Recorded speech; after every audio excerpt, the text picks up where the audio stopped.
Thanks everyone for watching this presentation. My name is Vanessa Callau and I'm going to show you the results of the research development of a normalization method for social life cycle assessment. Let me tell you about the purpose and relevance of normalization for life cycle assessment studies. So normalization is a voluntary step at the interpretation phase.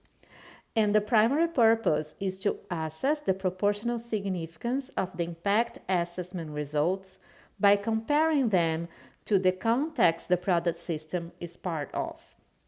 Normalized results are shown as proportions of the reference system, and this allows comparison across impact categories. Normalized results are easier to comprehend and to communicate, and they support better decision making. The research objectives. The primary focus of this research was to develop one external normalization method along with 7 sets of normalization references to be used in social life cycle assessment studies. Normalization references are the results of the impact assessment of a reference system. The reference system is usually a country, a region, or the globe. Normalization references are the units used to normalize the results of product systems. To test the normalization references created, we apply them in 2 case studies. One, to test the normalization references in a macro context at a sector level, and the other to test the per capita units created at a consumer level.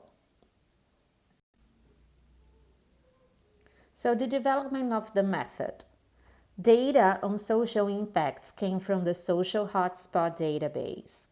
We used total yearly value of outputs per country-specific sector and the risk hour value per each US dollar of product sold by each country-specific sector.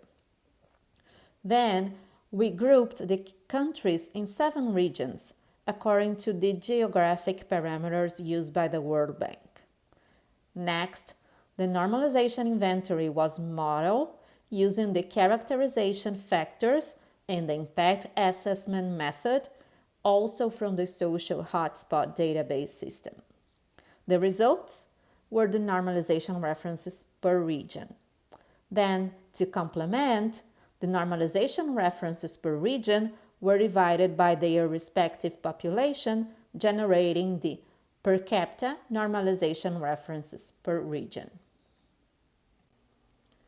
The Social Hotspot Database, most recent version from 2019, was the source of data for the normalization inventory and for the case studies.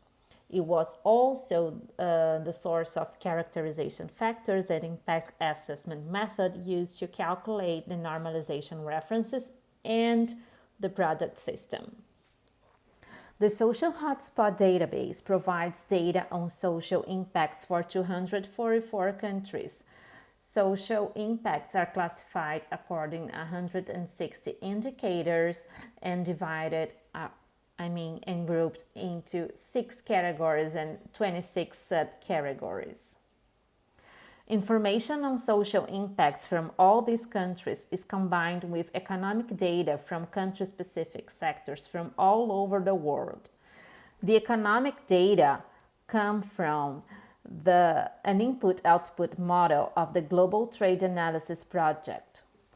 The Social Hotspot Database also comes with a worker hour model, which provides a dimension for the processes in the supply chain assessed through this system. Further, there is an impact assessment model that multiplies the worker hour information of each process by its risk level. It also weights these results according to the likelihood of them happening in each country-specific sector. The results of the Social Hotspot Database impact assessment modeling are presented in a unit named Median Risk Hour Equivalent.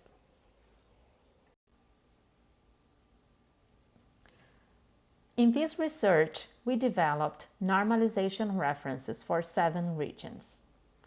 This is because normalization works better when it reflects as much as possible the same context as of the product system under study. Therefore, the different sets here developed allow for the application of these normalization references in a greater variety of social LCA studies. This is an example of the results of the normalization method calculation.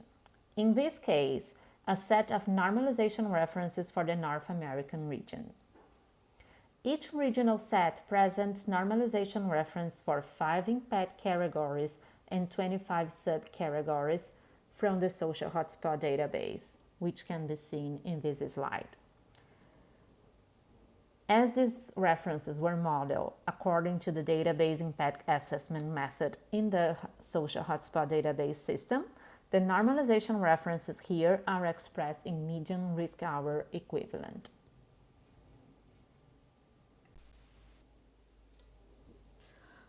The first case study aimed at assessing the social footprint in the supply chain of U.S. seafood imports.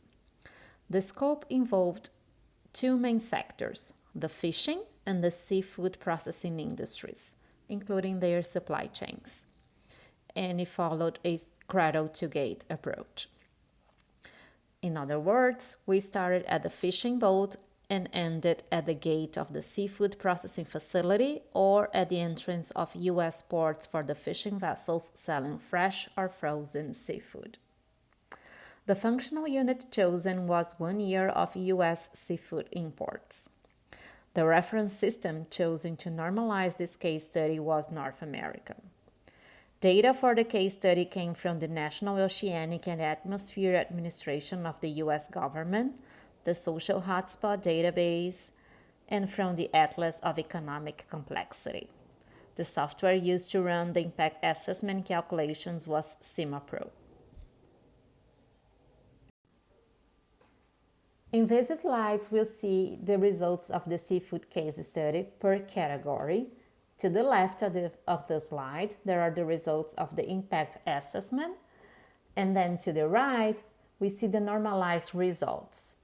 We see that normalization revealed which category is at greater risk of social impacts in this supply chain. This case study was complemented with an assessment at the subcategory level.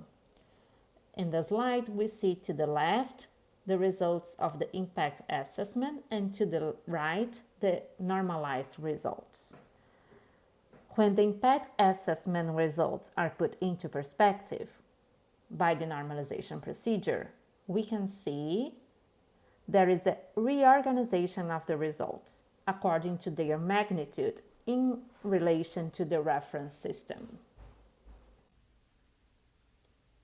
In our second case study, we assess the social footprint of the average consumer unit in the U.S. with its supply chain.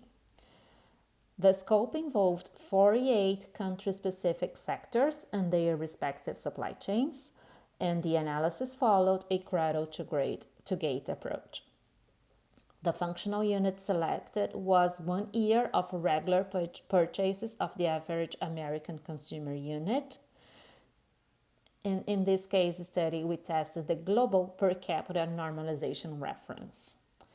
Data for the case study came from the Consumer Expenditures Report produced by the Bureau of Labor Statistics, the Social Hotspot Database, and from the Atlas of Economic Complexity. The software used was also CIMAPRO.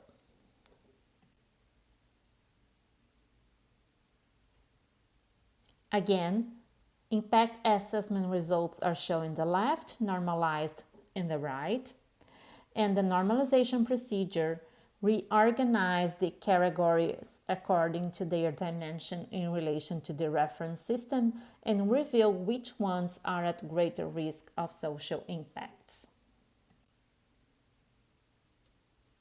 Once more, we complemented the analysis with an assessment at subcategory level, and again, we can see that the normalization procedure reorganize the impact assessment results, providing clarity to which subcategories are at the greater risk of social impacts in this supply chain. So the interpretation of the normalization step. As we could see in both case studies, the normalization step changed the perception of the impact assessment results and provided valuable inputs for better and more assertive decision making.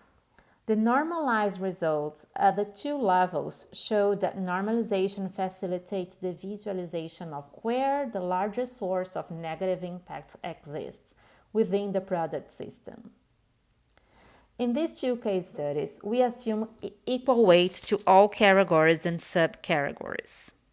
When all categories and subcategories have equal weight, normalization shows which ones offer greater leverage for action and to mitigate social impacts or social risks in the supply chain.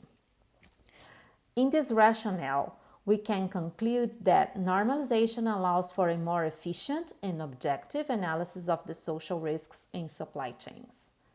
The case studies, both, were concluded first with the identification of hotspots, which are the processes that most contribute to the social risks in the highlighted categories and subcategories. Then we interpreted the results and offer a conclusion. Thanks for watching.